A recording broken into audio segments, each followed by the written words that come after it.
ಮಹಾತ್ಮ ಗಾಂಧಿ ರಾಷ್ಟ್ರೀಯ ಉದ್ಯೋಗ ಖಾತ್ರಿ ಯೋಜನೆಯಡಿ ವಿಜಯಪುರ ಜಿಲ್ಲೆಯ ತಿಕೋಟ ತಾಲೂಕಿನ ಸಿದ್ದಾಪುರ ಕೆ ಗ್ರಾಮದಲ್ಲಿ ನಿರ್ಮಾಣವಾಗಿರುವ ಗ್ರಾಮ ಪಂಚಾಯಿತಿ ಕಾರ್ಯಾಲಯದ ಕಟ್ಟಡ ಮತ್ತು ರಾಷ್ಟ್ರೀಯ ಗ್ರಾಮೀಣ ಜನವಸತಿ ಮಿಷನ್ ಗೋದಾಮು ಕಟ್ಟಡವನ್ನು ಭಾರಿ ಕೈಗಾರಿಕಾ ಸಚಿವ ಎಂಬಿ ಪಾಟೀಲ್ ಉದ್ಘಾಟಿಸಿದರು. ಈ ವೇಳೆ ಜಿಲ್ಲಾ ಪಂಚಾಯಿತಿ ಮುಖ್ಯ ಕಾರ್ಯನಿರ್ವಹಣಾಧಿಕಾರಿ ರಿಸಿ ಆನಂದ, ಗ್ರಾಮ ಪಂಚಾಯಿತಿ ಅಧ್ಯಕ್ಷೆ ಶಿಲ್ಪಾ ಹೊಸಮನಿ, ಪಂಚಾಯಿತಿ ಅಭಿವೃದ್ಧಿ ಅಧಿಕಾರಿಗಳಾದ ಪದ್ಮಿನಿ ಬಿರಾದಾರ, ಬಸವಂತರಾಯ ಬಿರಾದಾರ ಹಾಗೂ ಮಲ್ಲಿಕಾರ್ಜುನ ಸ್ವಾಮೀಜಿ ಸೇರಿದಂತೆ ಹಲವರು ಉಪಸ್ಥಿತರಿದ್ದರು. ಬಳಿಕ ಎಂಬಿ ಪಾಟೀಲ್, ಜನರು ಯಾವುದೇ ಕಾರಣಕ್ಕೂ ಭೂಮಿಯನ್ನು ಮಾರಾಟ ಮಾಡಿಕೊಳ್ಳಲು ಮುಂದಾಗಬಾರದು.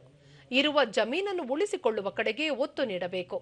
ಮಹಾತ್ಮ ಗಾಂಧೀಜಿ ಉದ್ಯೋಗ ಖಾತ್ರಿ ಯೋಜನೆಯಡಿ ಗ್ರಾಮ ಪಂಚಾಯಿತಿಯನ್ನು ಅತ್ಯುತ್ತಮವಾಗಿ ನಿರ್ಮಿಸಿದ್ದು, ಈ ಮೂಲಕ ಜನರಿಗೆ ಉತ್ತಮ ಸೇವೆಯನ್ನು ಕಲ್ಪಿಸಬೇಕಾಗಿದೆ ಎಂದರು.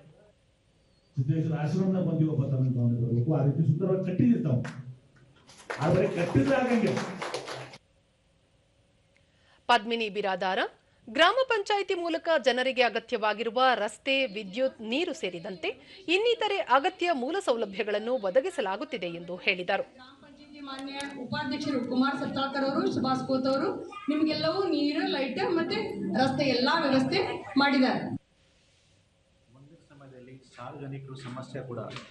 ದೂರದರ್ಶನದೊಂದಿಗೆ ರಿಸಿ ಆನಂದ, ದೇಶದಲ್ಲಿ 70% ಜನರು ಹಳ್ಳಿಗಳಲ್ಲೇ ಬದುಕು ಕಟ್ಟಿಕೊಂಡಿದ್ದಾರೆ.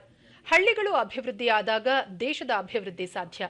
ಹಳ್ಳಿಗಳ ಅಭಿವೃದ್ಧಿ ವಿಷಯದಲ್ಲಿ ಗ್ರಾಮ ಪಂಚಾಯಿತಿಗಳ ಪಾತ್ರ ಹಿರಿದು ಎಂದು ತಿಳಿಸಿದರು.